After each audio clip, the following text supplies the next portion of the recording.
as you know, Kennedy announced on Monday, I think it was, his independent run for president. And I saw one clip, and maybe we'll play it a little bit later, of him on Fox and Friends, just spewing stuff from like Twitter accounts that had already been debunked, saying stuff about Iran that I fundamentally know to be incorrect. And it's really distressing to see this propagation of unsound stuff. I don't know what else to say. But what's really interesting is that, you know, and I had been speculating, Emma, and we've been talking about this. Yeah. We'll play that Fox and Friends in a bit. But I'd been speculating that about a month after Kennedy got into the race, that he seems to be running to be Trump's vice president, because he's doing all conservative shows, and his ideology, you can call it anti-establishment if you want, which I think is a little bit silly in the context of a Kennedy, but fair enough. But his ideology, aside from some things that I agree with, you know, problems that we have at the EPA and the FDA, really had fundamentally become very libertarian, or at least he was expressing it in a way that I had never heard him express it before. And what's really funny is, like, I thought he was setting himself up for a run as Trump's VP. Still think it's possible. But he declared as an independent, and then suddenly everybody realizes he appeals to Republicans and conservatives more than he does to Democrats. I don't understand how people could not have figured that out. Just because he was running as a Democrat? I mean, it was a peculiar decision, but everything he said was libertarian and anti-vax. And now I guess Trump's doing Oppo research on him. And he was said on every right-wing show where they just praised him to heaven and earth. I mean, he has Fox News on speed dial. He's been on all of the right-wing, you know, YouTube shows, sat down with Jordan Peterson, on and on and on. And now they realize they made a big mistake. Here he is on Sean Hannity. I really do appreciate your position on the border. You and I are in agreement. You know, it's interesting because everybody's now trying to analyze, you know, whether if there's a three-way race with you, Donald Trump, and Joe Biden, you know, who would you more likely draw from? So I hope you don't mind, but I did a little research on you. You're pretty liberal. You know, you've called for curbing, logging, oil drilling, fracking. You wanted to eliminate it. You called it a victory for democracy. You want to curb U.S. fossil fuel extraction. Keep it in the ground, you once tweeted. You want a ban on fossil fuel extraction, a ban on fracking. You called the NRA once a terror group. You've supported over the years Democrats, Gore, Kerry, Obama, Hillary. You've praised Bernie Sanders multiple times. You support affirmative action. So why is this party of yours, why didn't they even want to allow you to compete? Because that's as pretty liberal of a record as anybody I know. You have a litany of talking points from statements I've made over 40 years. Some of them are stale. Some of them I never said. But, you know, what is your question? Why the Democratic Party? Why I'm not running in the Democratic Party? You know, why did they kick you out? I feel like... I mean, by the way, I'm giving you comments that you've made in 2016, 17, 19. Endorsements, we know the years Gore, Kerry, Obama, Hillary, Bernie Sanders. They're all recent quotes. The NRA quote you made about calling them a terror group was 2018. So these are recent positions you've had. That I'm not sure why the Democratic Party wouldn't allow you to compete. Do you want to talk about my position, Sean? Yes, sir. Do you want to read talking points from the Trump campaign? Well, excuse me. These are not talking points. These are called Hannity points. I do my own research. No, but I saw that same list published this morning by the Trump campaign. It's the exact same list. And again, if you want to know what my position is on any issue, I'm happy to talk to you about it. On those positions, you come off, and this is not an insulting thing. You are historically very left of center, very liberal, and I agree with you. Your party treated you horribly. I think you deserve better. I don't like the way your own family even treated you. I thought, if they don't agree with you, they can disagree. But I didn't like what they said about you. To be honest, I think you're being honest in your positions, but I don't think you can convince any conservative that you have any conservative leanings except for a couple of issues. Maybe some conservatives would agree on the border. Maybe some would agree on your vaccine policy, especially with COVID. Where else would you say you're conservative? Well, I wouldn't describe myself at this point as part of the conservative ideology or the Democratic ideology. I would describe myself as part of the common sense ideology. If you ask me, Sean, about any particular issue, I'm happy to tell you what I feel about it. And I also am happy to listen to other people's opinions about it. All right, I'll ask you. Do you still believe the NRA is a terror group? I support the Second Amendment like I do all the amendments to the Constitution, and I'm not going to take I didn't ask you if you support the Second Amendment. You called in 2018, you said Parkland students are right. The NRA is a terror group. Do you believe that? I don't consider the NRA a terror group. Do you regret tweeting that in 2018? Well, I don't recall tweeting it in 2018, but if I did, as I said, Sean, I don't consider them a terror group, and I support the Second Amendment. Do you regret endorsing Al Gore, John Kerry, Barack Obama, Hillary Clinton, and Bernie Sanders over the years?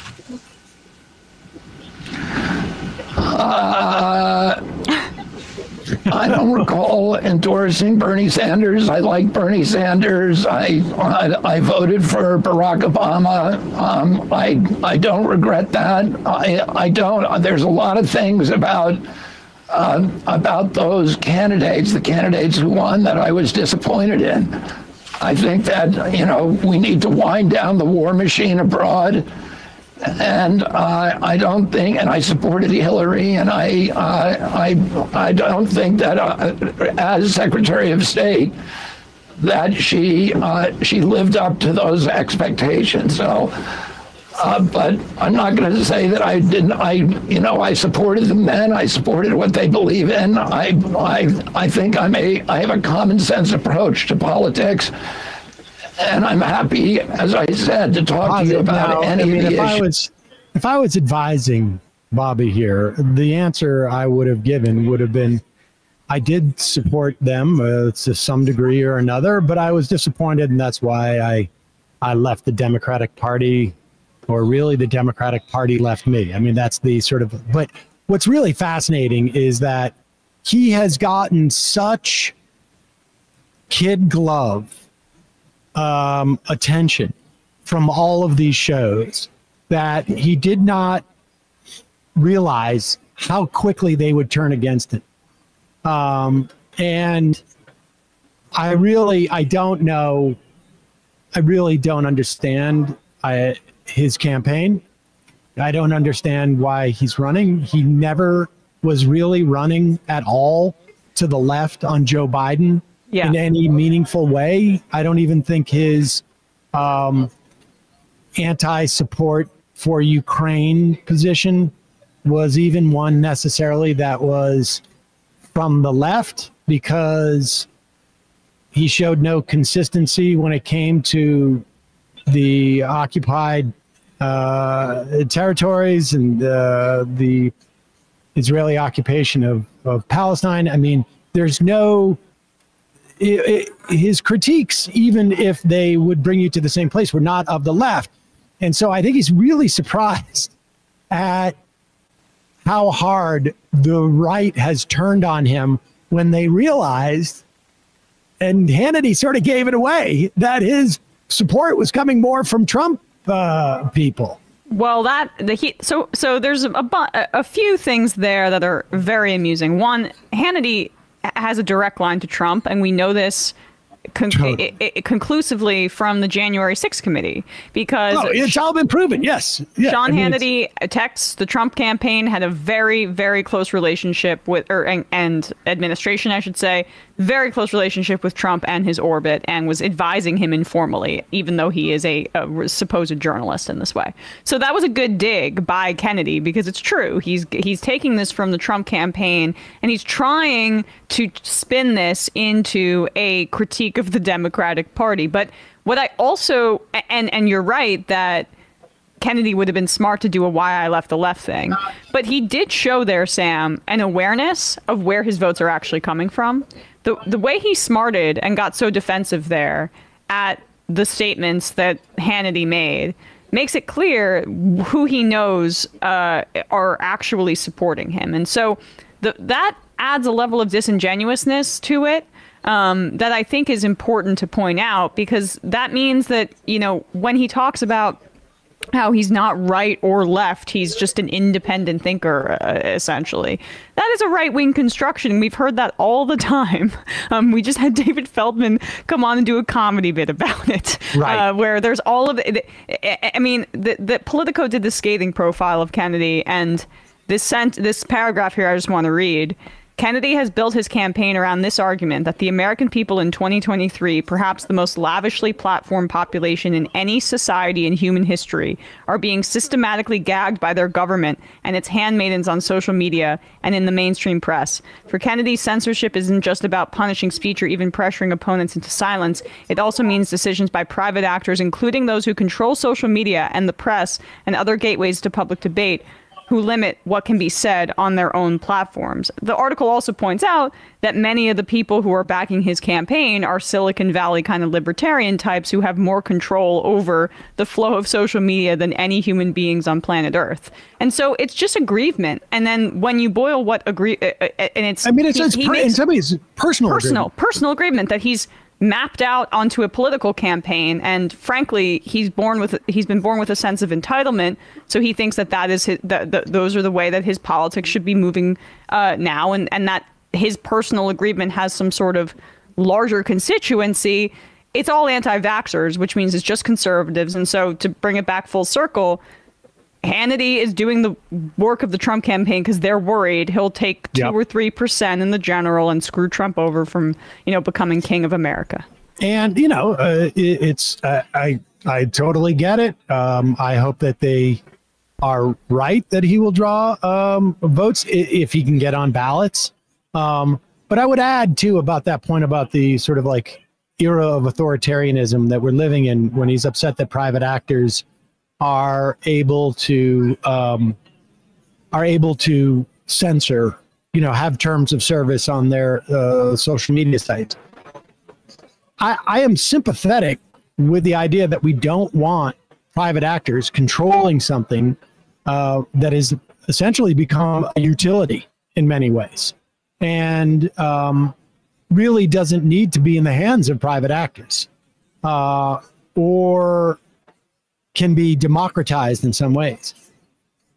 I'm sympathetic to his, to some of those claims to an extent, but I'd be far more sympathetic if his position and his problem with COVID policy wasn't that we were inhibiting the ability of private actors to make money during a pandemic.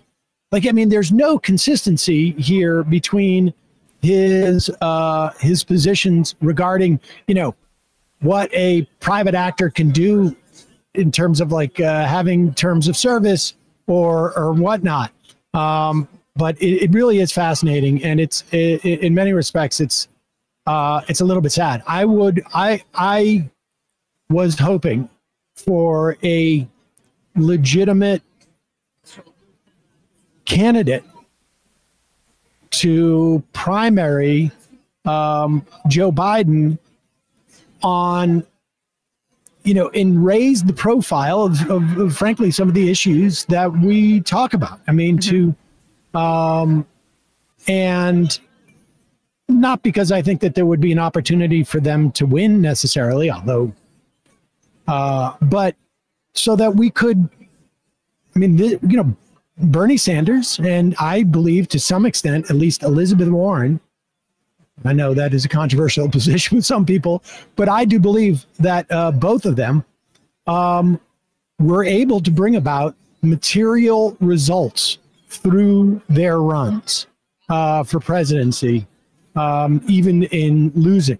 That's indisputable about Warren. I'm sorry. I mean, she was the wealth tax candidate, and Biden just tweeted that he wants a wealth tax. Like, I mean, not that. Look at the FTC. Well, the FTC. Look at what's happening in the DOJ and Cantor. Right. These are all people who come out of that orbit, and look at what the Department of Labor is doing. Look at the National Labor Relations Board. I mean, all of this is a function of these candidacies showing that there are constituencies and that are supportive of these sets of policies.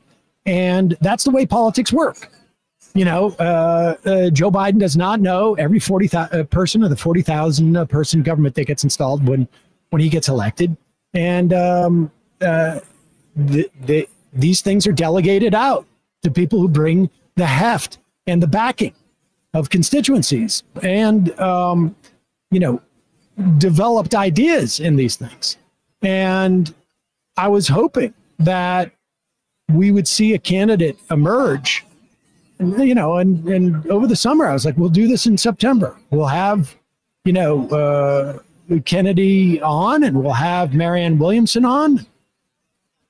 Both their candidacies, just in different ways, just fell apart, frankly. Kennedy was not pushing any issues that I wanted to have any influence in the Democratic Party. And Williamson was not mounting was not able to build a sufficient campaign that was going to be able to deliver those type of results. Yeah, exactly.